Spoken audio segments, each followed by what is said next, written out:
Hey y'all, I hope you're having a good day so far, and whether you're having a good day, a bad day, or just an okay day, I hope it gets even better from here. So I'm not sure how widespread this trend is, but I've been seeing a lot of posts that are essentially reasons to unfollow me, and it usually revolves around people sharing their hardline political stances, controversial religious beliefs, and other personal opinions that they believe could be divisive, but they're nevertheless standing 10 toes down on. Now, personally, I don't want to make a post like that, not because I don't have strong opinions folks might take issue with, but because I don't want this little corner of the internet to become more of an echo chamber than it already has the potential to be, by virtue of being someone who's Black, queer, trans, disabled, or religious minority, and generally determined to make this a safe space for other marginalized communities. Like, I'm gonna delete hate comments, right? That's a no-brainer. But there was one time when I got a comment on a video that initially seemed hateful, and then I thought about it a little bit longer, and I'm like, actually, even though it was explicitly homophobic, right? But it was coming from a place of confusion more so than hate. There's an opportunity for dialogue there, and I actually deleted the comment, immediately felt bad about it, and then went to the community post and typed my response, which again, I wish that had gone directly to him, but I don't want people coming down and seeing slurs and insults and misinformation and whatnot. So balancing act. I want this to be a space where different opinions can coexist so long as we're all working towards a shared future that's rooted in justice and liberation for all people. That said, I do have an announcement to make that may lead to some of y'all wanting to peace out, and so I explicitly state up front that if that's the choice you make, I completely understand and there are no hard feelings. I feel weird about using the term permission, I give you permission to unsubscribe, because you don't actually need my permission, you can do whatever the hell you want, but I want to be clear, yeah, I get it. I get that might be the end result of what I'm about to say. I've made peace with that. Obviously, I hope that you'll stick around. I'm rambling. I'm anxious. Moving forward, this channel will not primarily be about LGBTQIA+ culture, identity, and activism. Mind you, I'm still proudly and openly queer and non-binary, and as our community faces increased political opposition around the globe, I'm never going to be silent about my experiences, and I'm never going to stop fighting for full legal equity for the LGBTQIA+ community. Also, just a few days ago, I literally shared a poll about the intersection of race and gender identity. I deleted it because I got a bit anxious about not providing enough context and potentially coming across as divisive for the sake of being divisive. Is it divisive or divisive? I don't care right now. So I'm not going to suddenly start pretending I'm cisgender and heterosexual. That's not gonna happen. This channel is gay, I'm gay. But this channel was never supposed to just be about queer experiences. And if I'm being perfectly honest, it hasn't for a while. I've mostly been posting music and poetry as of late, with the occasional gaming content sprinkled in. When I started YouTube, and still to an extent now, the dominant advice for YouTubers was to pick a niche and stick with it. And I really didn't want to pick a niche. I kind of wanted to make content about whatever I wanted to make content about, but a niche ended up picking me. And honestly, I'm glad it did.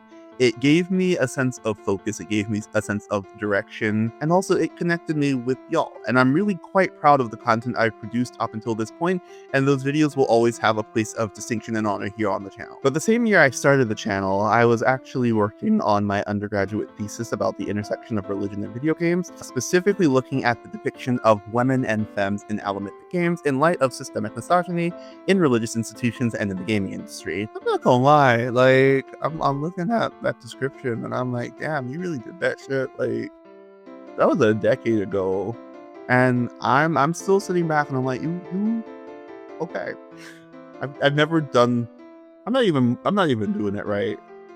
I'll probably edit that out. Video games have always been a central part of my life, from teaching myself how to read when I was 18 months old using the Thomas the Tank Engine video game, to bonding with my dad as a kid over Crash Bandicoot and Final Fantasy, to bonding with my mom as an adult over Professor Layton and Phoenix Wright, to bonding with my sister at every stage of life via competitive and cooperative multiplayer games, to even finding myself face to face with questions about my faith and my purpose in life when game narratives offered viable alternatives to the story I'd been given. More on that in another video.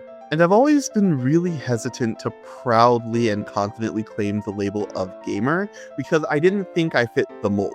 Most of the gamers I knew were white, straight men who were kind of known for being below average students, not because they weren't smart, they absolutely were, but because they had little interest in academia when gaming was right there. Meanwhile, I'm obviously not white.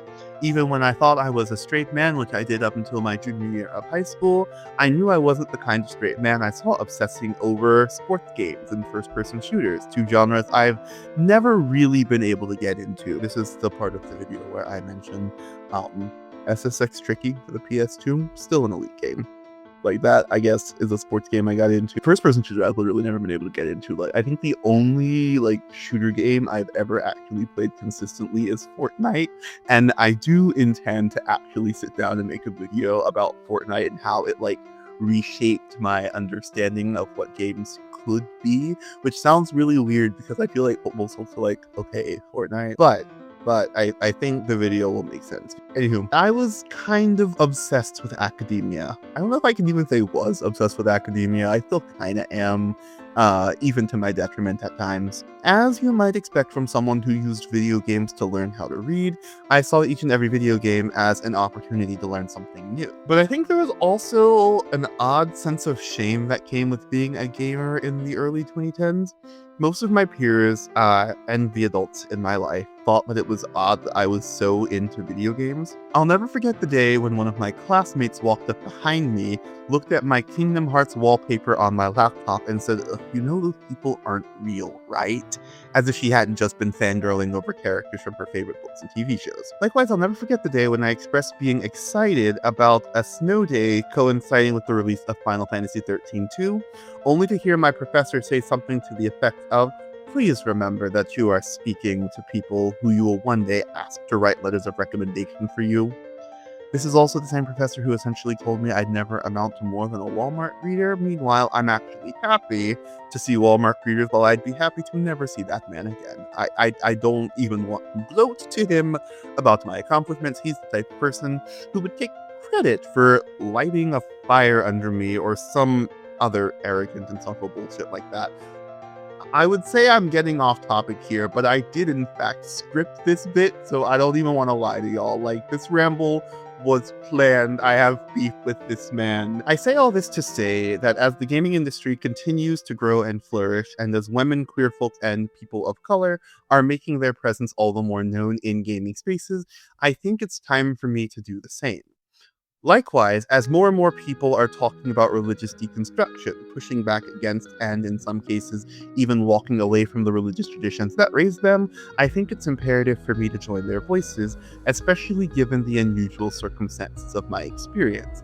Not only did my journey more or less start with a pair of video games that absolutely reshaped my perspective, but it led to me becoming one of the only non-Christian students in my Master of Divinity program, a degree that is usually pursued by future pastors and chaplains, not self-proclaimed heretics. If any of what I've said interests you, not only do I think you should stick around, but I also think you should check out my debut book, A Heretic's Lament at the End of the World. If I were thinking, I would have had it ready to grab. If any of what I've said interests you, not only do I think you should stick around, but I also think you should check out my debut book, A Heretic's Lament at the End of the World. It's a compilation of a decade's worth of poetry, with each and every poem being an attempt to make sense of a world that so often feels like it's on the verge of collapse. Likewise, I want to extend a special invitation to stay for those who have weird, complicated feelings about religion. As a survivor of religious trauma myself, something I talk about at length in the book, I promise you this isn't one of those situations where I'm going to start treating this platform as a pulpit to preach from. I think most of us can think of a few content creators who suddenly find God and end up pushing out the people who made up the bulk of their audience in the first place, but this space is and will always be intentionally interfaith by design, built for people of all faiths and no faith. While I cannot promise that I'll never make 10 more signs you might be non-binary, the likelihood is relatively low. And so if you're not interested at all in religion, spirituality, or video games, or if you only subscribe to hear me talk about LGBTQIA+ issues, I completely understand if you decide to peace out, and I wish you nothing but the best. All that said, I am beyond excited for what's coming next.